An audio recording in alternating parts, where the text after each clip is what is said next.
7위의 주인공은 국내 최고의 감성 싱어송라이터이자 미스틱 엔터테인먼트의 수장 윤종신인데요.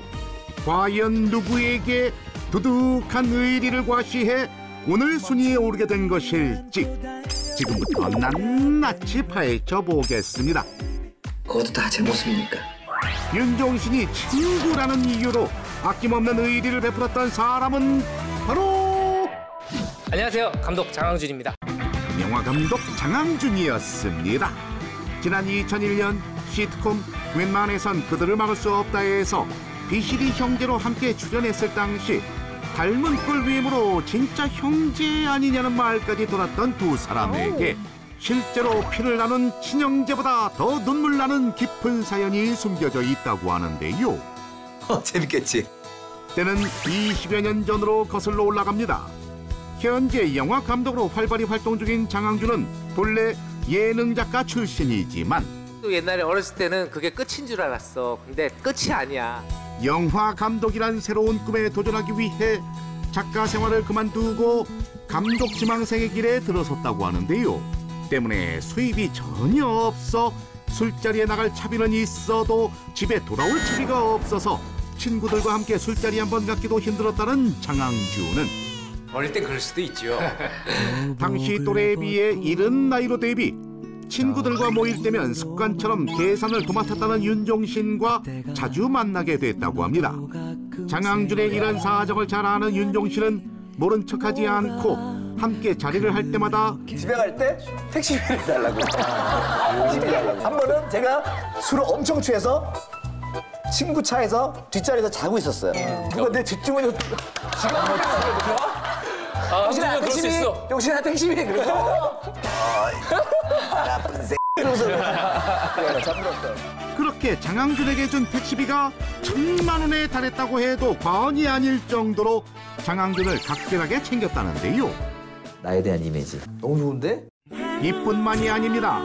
지난 1998년 선후배 사이로 만난 김은희 작가와 결혼에 골인한 장항준은 히트작 제조기로 통하는 지금과 달리 결혼 초기엔 쌀이 없어 주식으로 라면을 먹고 심지어 가스가 끊겨 휴대용 버너를 사용했을 정도로 눈물겨운 신혼을 보냈다고 하는데요.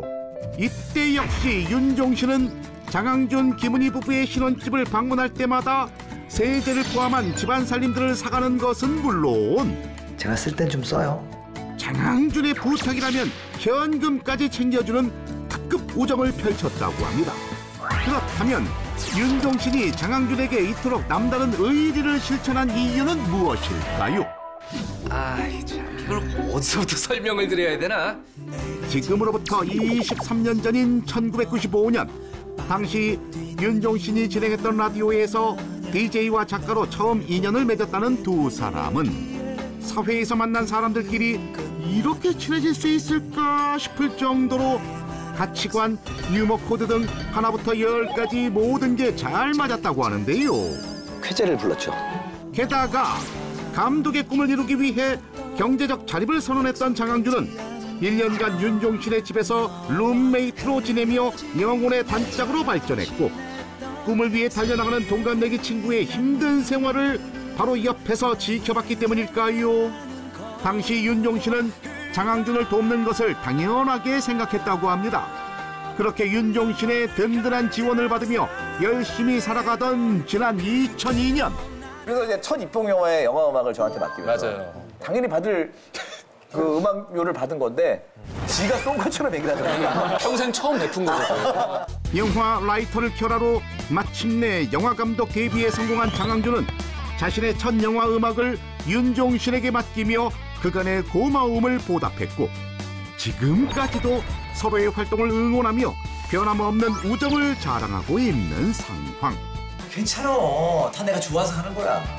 어머, 두 사람 정말 보기 좋아요. 그나저나 저기 힘들 때 친구가 진정한 친구라더니 항준 씨, 종신 씨 같은 친구 절대 놓치면 안 되겠다. 꽉 잡아, 꽉. 좋아하니까 나도 기분이 좋네. 힘든 시기를 겪던 친구 장항준에게 오랜 시간 조건 없는 의리를 실천해 온 것은 물론 현재도 누구보다 그를 열렬히 응원하고 있는 윤종신이 명단 공개 7위에 올랐습니다.